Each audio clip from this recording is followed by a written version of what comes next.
The question before the court is simple. Was this an act of self-respect or a reckless move that made everything worse?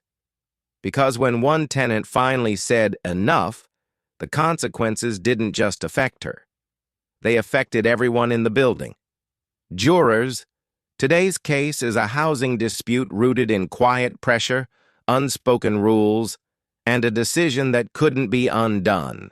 The tenant at the center of this story is a woman in her early 30s. She had lived in the same rent-controlled apartment for nearly 4 years. Nothing fancy, old floors, thin walls, but stable. And in her city, stability was everything. The landlord was a man in his late 50s. He owned several small buildings and managed them himself. At first, he seemed reasonable. Repairs were slow, but eventually done. Rent increases were minimal. Communication was polite. Then, small things started to feel off. It started with comments. Nothing explicit, just remarks made during inspections. "You're one of my easy tenants. I appreciate tenants who don't cause trouble. Some people don't understand how replaceable they are." She laughed them off, until maintenance requests began to disappear. A leaking sink went unanswered for weeks. When she followed up, the landlord replied, "I'll see what I can do. Be patient."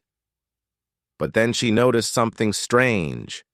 Other tenants, mostly newer ones, were getting repairs immediately, especially the ones who were friendly.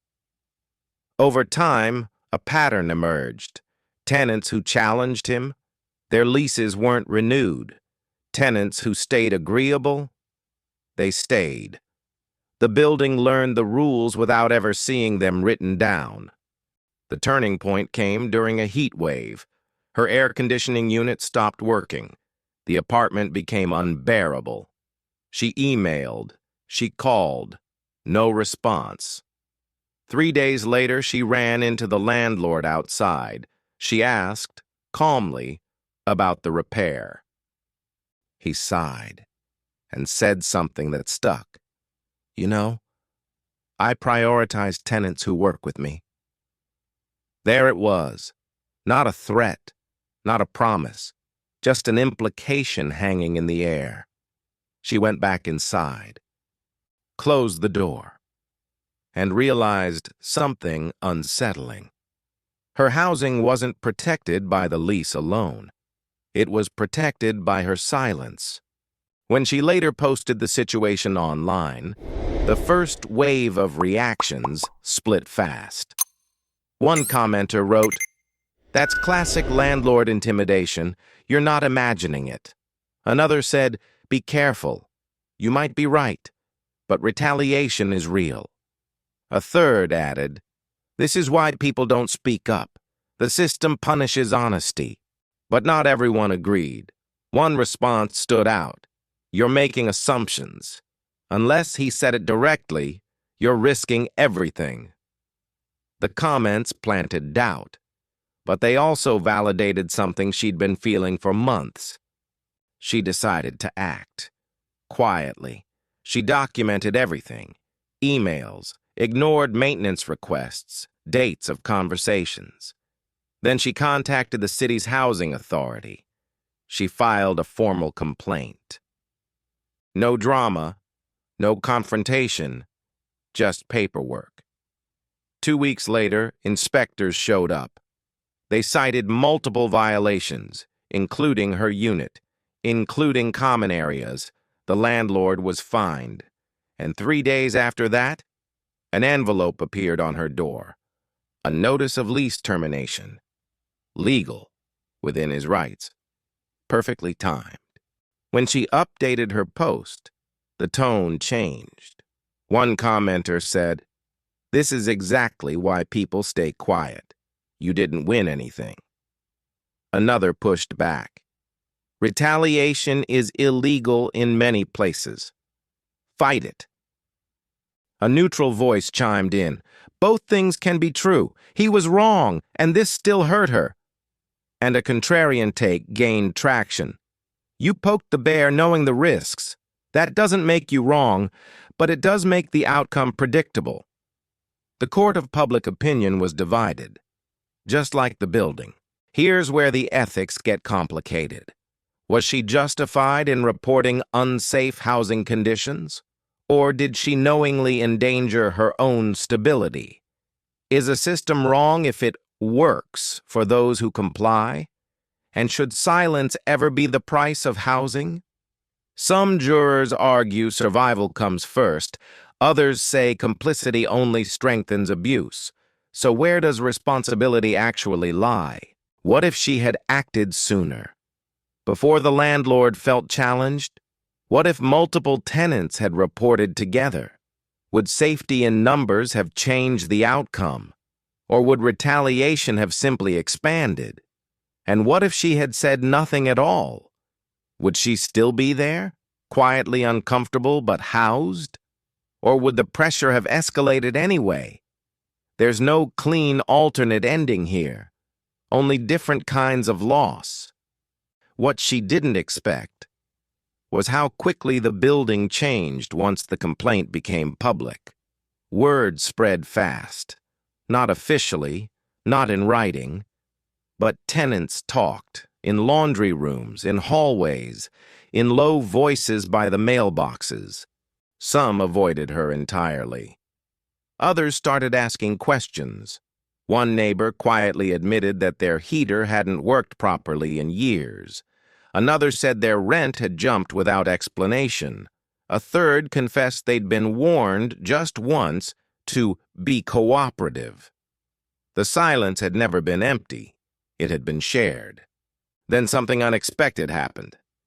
Another tenant filed a complaint, and then another.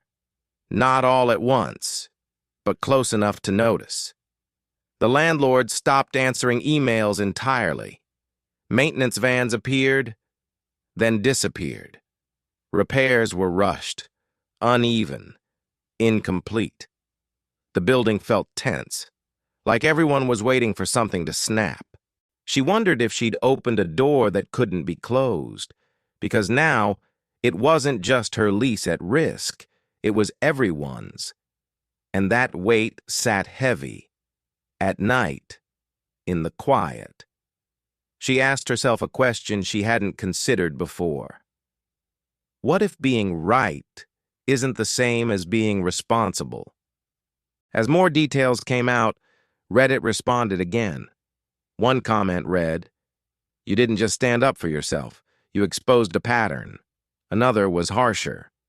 "You made the building unstable. People need housing more than justice." A third struck a middle ground. "Systems don't change without someone taking the hit.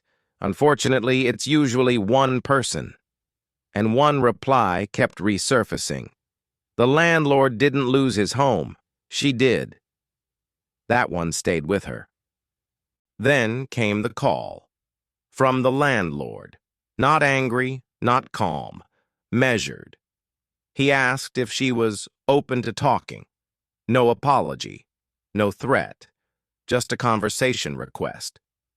She didn't answer right away, because whatever she said next would shape how this ended. This is where jurors often split. Some argue, housing is survival. You protect it at all costs. Others say, if no one speaks up, abuse becomes policy. So, what is the moral responsibility of someone who sees the problem clearly, but pays the highest price for naming it? Is it fair to expect individuals to absorb systemic consequences? Or does change always require a first loss? And if retaliation is predictable, does that make silence reasonable or just understandable?